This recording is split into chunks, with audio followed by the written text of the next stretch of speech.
Et si on parlait de sport, la chronique.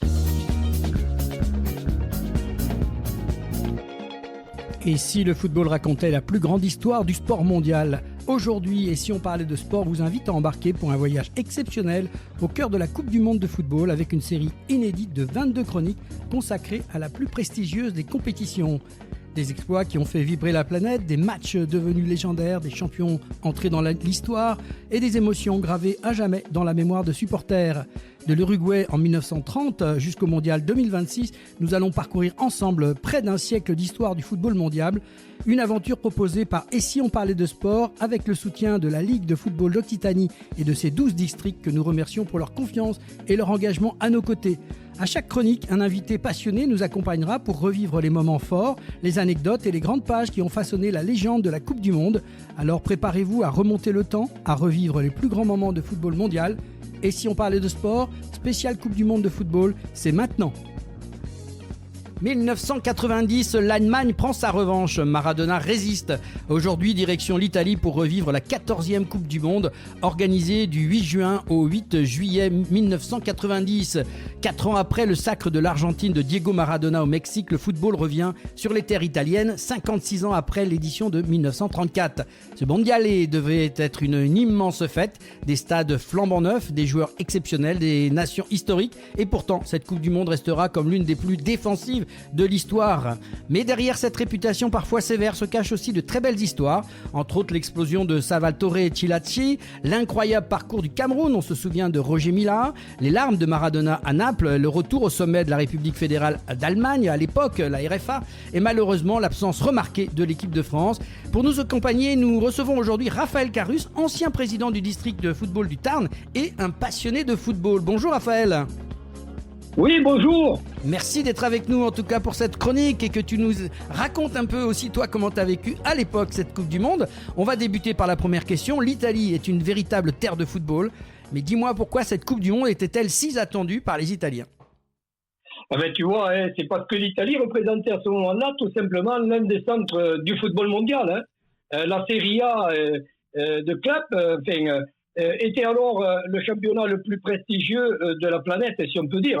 On y retrouvait des joueurs comme Diego Maradona, Marco Van Basten, Gullit, Lothar Matthäus, Jürgen Klinsmann, il y avait même Roberto Baggio, Franco Baresi également, Paolo Maldini, Carreras, Frank et Rijkaard.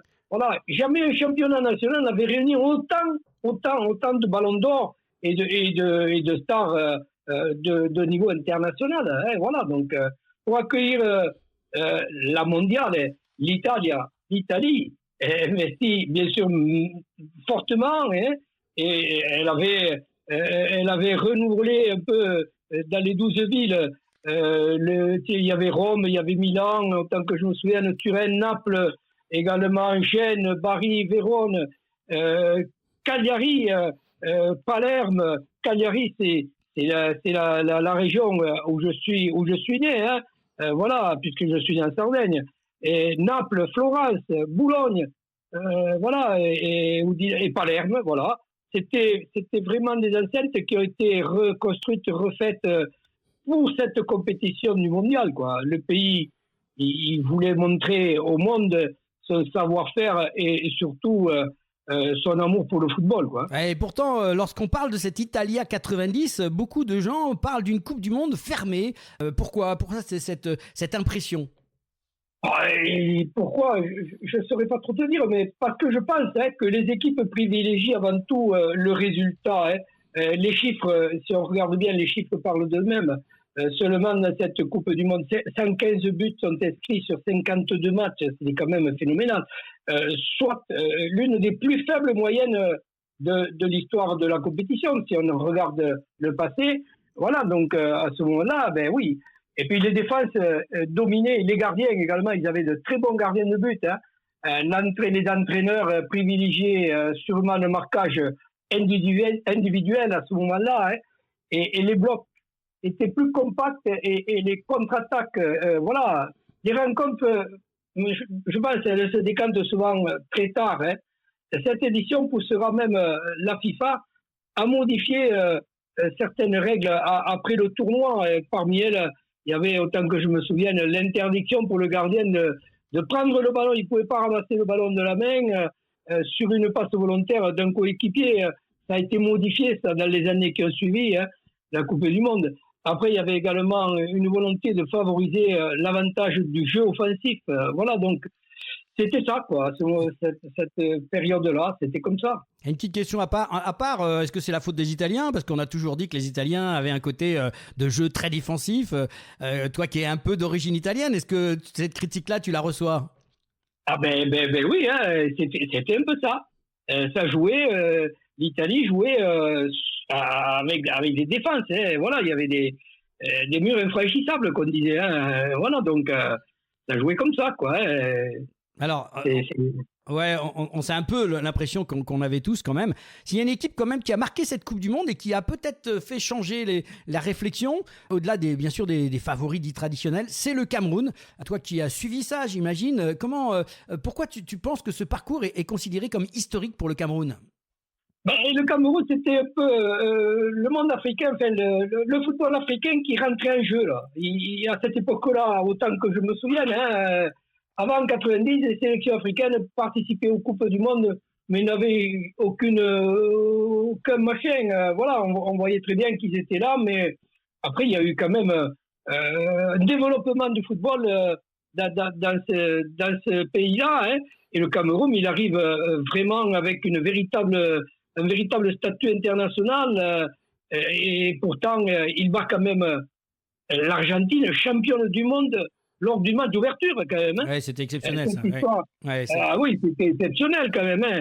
Personne n'aurait parié, quoi. Mais voilà, donc cette histoire-là, cette victoire a eu un retentissement mondial, hein, d'une part. Et ensuite, ce qu'on a appelé les lions indomptables, ils ont éliminé la Roumanie et qui atteignent l'écart, ils ont atteint les quarts de finale, une première pour une sélection venant des pays africains, quoi. Et face à l'Angleterre, le Cameroun, il mène encore 2-1 avant de céder après les prolongations, quoi. Il faut pas le perdre de vue, ça. Et puis, ils perdent le tournoi, la tête haute, et ouvrent définitivement la voie au développement du football africain sur la scène mondiale. La preuve, après, on a eu quand même des joueurs africains qui sont venus en Europe. Hein, voilà, donc, dans les grands clubs européens. Hein, c'est un moment fondateur pour tout le football de l'Afrique, enfin, africain, du football africain. Hein, oui, voilà. on parle notamment, Raphaël, de Roger Milla. Oui, c'était quand même un sacré personnage. Hein. Aujourd'hui encore, son nom, il reste associé à cette Coupe du Monde. C'est vrai qu'il a marqué quand même de son empreinte, hein, ce football africain. Et non, vraiment, il a été vraiment un phénomène, quoi, hein, un phénomène. Il faut dire que quelque part, il y a 38 ans de ça, ce qui est déjà exceptionnel, hein, pour un joueur de haut niveau à l'époque, il n'était même pas certain de participer à la compétition. On ne savait pas si le président du Cameroun lui-même lui aurait, d'après ce qui se disait, insisté pour qu'il revienne en sélection. Et Milla, il a fait quand même, il a marqué 4 buts et surtout il a apporté une fraîcheur incroyable, quoi. Hein, voilà, sur le jeu. Et puis ces célébrations près du poteau de corner, chaque fois il venait faire la danse là devant le poteau de corner, et il devenait célèbre dans le monde entier. Tout le monde le regardait, voilà. Et il donne un visage joyeux et il est complexé du football de son pays, quoi. Voilà, donc c'était quand même un personnage, hein. Il faut pas l'oublier, hein. Non, c'est sûr que ça reste un grand personnage. Alors, on est en Italie, justement, il y a ce Cameroun, mais on attendait bien évidemment d'autres équipes. Le héros italien, c'est pas celui forcément qu'on attendait par rapport à tout ça. Oui. Écoute, ils avaient comme sélectionneur Angelino Vincini, qui comptait surtout sur Gianluca Vialli et Roberto Baggio ou Andrea Carnavale. C'était des joueurs, ça aussi, mais c'est un joueur presque inconnu qui explose. C'était Salvatore Cilacci. Cilacci, surnommé Toto à l'époque. Entre lors du premier match, il a participé, il marque immédiatement, et puis il ne s'arrête plus, quoi. Il a inscrit 6 buts quand même, si ma mémoire est bonne, et il termine quand même meilleur buteur de la compétition cette année-là, enfin cette coupe. Il est élu meilleur joueur du tournoi. C'est pas rien quand même.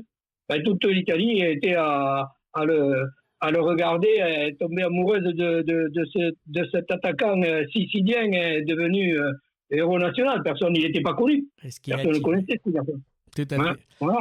Tout à fait. Alors, 4 ans après avoir porté l'Argentine, on va continuer notre récit. On arrive à Diego Maradona, qui avait le titre au Mexique, qui revient sous les projecteurs. Mais la question qu'on se pose à ce moment-là, c'est est-ce qu'il est encore le meilleur joueur du monde en 1990 ? Maradona, il n'est plus tout à fait ce qu'il était, quand même. Il a pris aussi de l'âge, puis il souffrait physiquement aussi, il faut le reconnaître. Il a eu quelques soucis, mais il reste quand même capable de gestes phénoménaux. Vraiment, il avait des postures et des positions vraiment géniales, quoi. Et l'Argentine réalise quand même un parcours étonnant. Défaite d'entrée contre le Cameroun, on avait vu, je le dis plus loin là-haut. Mais puis il se qualifie difficile, puis il se qualifie difficilement. Ensuite, elle élimine quand même le Brésil, la Yougoslavie, au tir au but. Et puis l'Italie a été éliminée en demi-finale. Voilà. Et il faut dire ce qui est. Et puis il y a cette demi-finale a été très particulière. Autant que je me souvienne, elle s'est jouée à Naples, et c'était la ville de Maradona à Naples. Oui, c'est sûr. C'était sa ville. Et il était chez lui pendant plusieurs jours. Diego rappelle aux habitants, aux Napolitains, ils sont souvent considérés comme différents du nord de l'Italie. C'est une région tout à fait particulière, Naples. Mais l'ambiance devient électrique. L'Argentine élimine finalement l'Italie au tir au but grâce à Sergio Gocochea, le gardien là, qui était quand même très très fort, ce gardien aussi. Fantasque. C'était un gardien fantasque, effectivement. Ah oui, c'était vraiment un monsieur dans les buts. Je vais te poser une question, mais sans vouloir te faire du mal, mais la France, dans cette affaire-là, 3e de la Coupe du Monde en 1986, elle est absente. Comment tu expliques le fait que l'équipe de France soit absente et comment on peut expliquer ça comme une espèce d'échec ? On voit tous cette défaite dans la qualification, si on se souvient bien, face à la Bulgarie, le dernier but assassin au Parc des Princes. Comment tu vois ça ? Comment tu as vécu ça, toi ? Difficile. Ça a été vraiment... un coup de couteau dans le cœur, là, une désillusion complète que la France ne participe pas à la Coupe du Monde. Voilà, donc c'était quand même quelque chose d'important. Mais bon, après, c'était l'époque de Michel Platini, de Jean Tigana, de Giresse, Alex Giresse, et puis également Luis Fernandez. C'était une génération qui arrivait au terme de son cycle, tout cela. Donc, mais Michel Platini, il a pris sa retraite. Bon, il a arrêté, il a été en tant que joueur. Et les Bleus sont rentrés dans une période de transition. Et il avait des nouveaux talents qui commençaient à émerger à ce moment-là. Il y avait Jean-Pierre Papin, c'était quand même quelqu'un. Eric Cantona aussi. Didier Deschamps, l'actuel sélectionneur de l'équipe de France, qui était joueur à ce moment-là. Laurent Blanc. Tout cela, ils arrivaient, ils débarquaient. Il y avait également Manu Amoros, également Ettori et Joël Bass qui étaient dans les buts. Voilà. Mais c'était une équipe qui manquait encore de stabilité, de maturité. Ils arrivaient.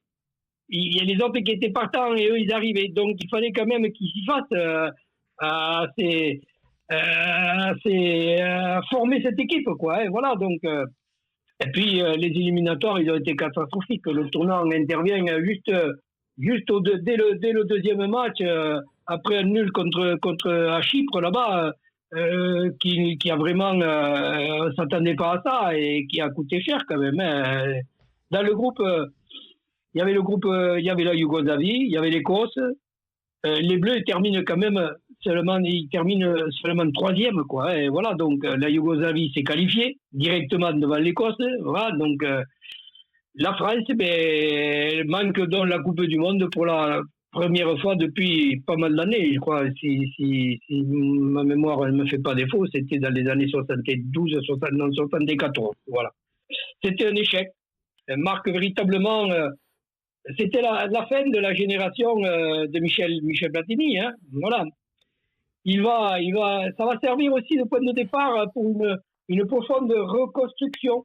Voilà.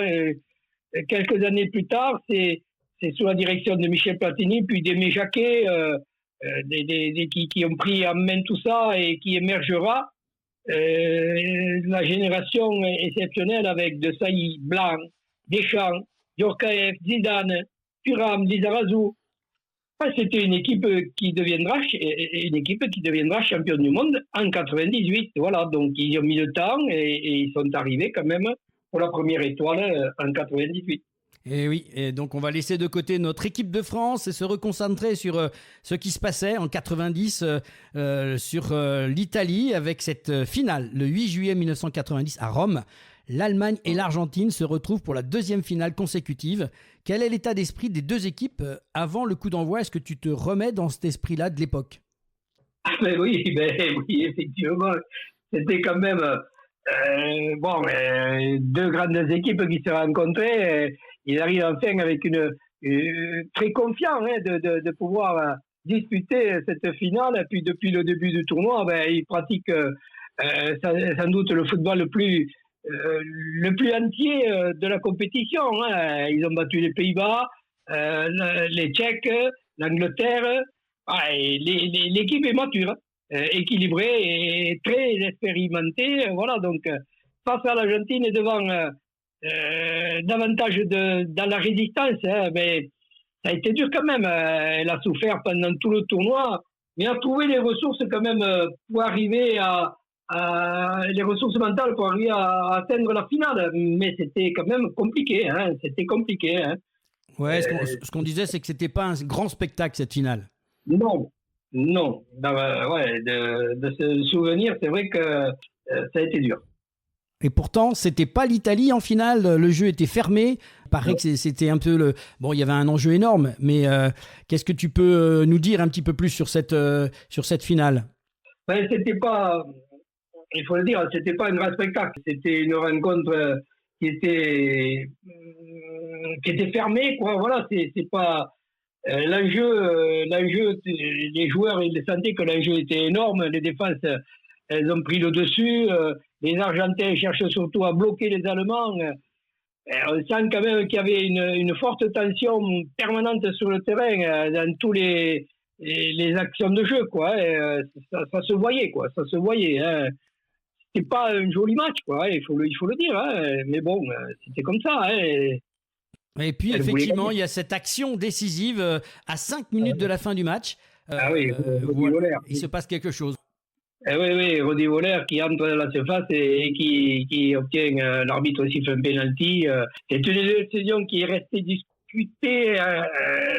Et encore, on l'entend, on le voit sur cette Coupe du Monde actuelle où, effectivement, il y a des discussions qui sont, des actions qui sont discutées. On voit les joueurs qui vont discuter avec l'arbitre et justifier leur position. Mais bon, c'est vrai que l'arbitre, je crois que c'était un Mexicain, Codesal, un truc comme ça, Edgardo Codesal, oui, il me semble que c'était lui qui était désigné, qui a désigné directement le point de pénalty. Il n'est pas revenu en arrière, quoi. Hein. Les joueurs, notamment Andreas Brem, il a gardé son sang-froid, il a choisi la précision plutôt que la puissance. Sa frappe, bien sûr, elle a trompé le gardien argentin Gocochea et c'est l'Allemagne qui marque 1-0 et ça sera le seul but de la finale. L'Argentine a été battue, quoi. Voilà, donc c'était tendu. C'était tendu. Et on rappellera qu'à l'époque, il n'y avait pas la VAR, donc effectivement, tout reposait dans les mains de l'arbitre. Donc c'est vrai que c'était pas facile, mais bon, c'était la loi du sport. Hein. Mais il n'y avait pas de VAR, il n'y avait pas la possibilité de revenir voir l'action. C'était décidé, et puis on était là. Voilà. Avec plus de 30 ans de recul, quel héritage nous a laissé cette Coupe du Monde 1990, alors qu'aujourd'hui on est en 2026 ? Comment tu raisonnes par rapport à cet héritage ? Ben, écoute, l'héritage, bon, il faut considérer un héritage qui est considérable quand même, parce que bon, ça a marqué l'apogée de la génération allemande avec Frank Beckenbauer, Lothar Matthäus, qui était capitaine, enfin, entraîneur-capitaine. Et puis ensuite, parce qu'elle a offert au football africain une reconnaissance mondiale. Je le disais plus haut là-bas. Ben oui, ça s'est développé le football africain et quelque part ça c'est rentré en jeu quoi. Voilà. Et après parce que elle représente quand même la grande épopée de Diego Maradona. C'était l'épopée mondiale de Maradona. C'est également une Coupe du Monde qui va provoquer des réformes de jeu dans les années qui ont suivi après, afin de favoriser le spectacle et les buts. Oui. Les spectateurs, ils attendaient des buts. Hein.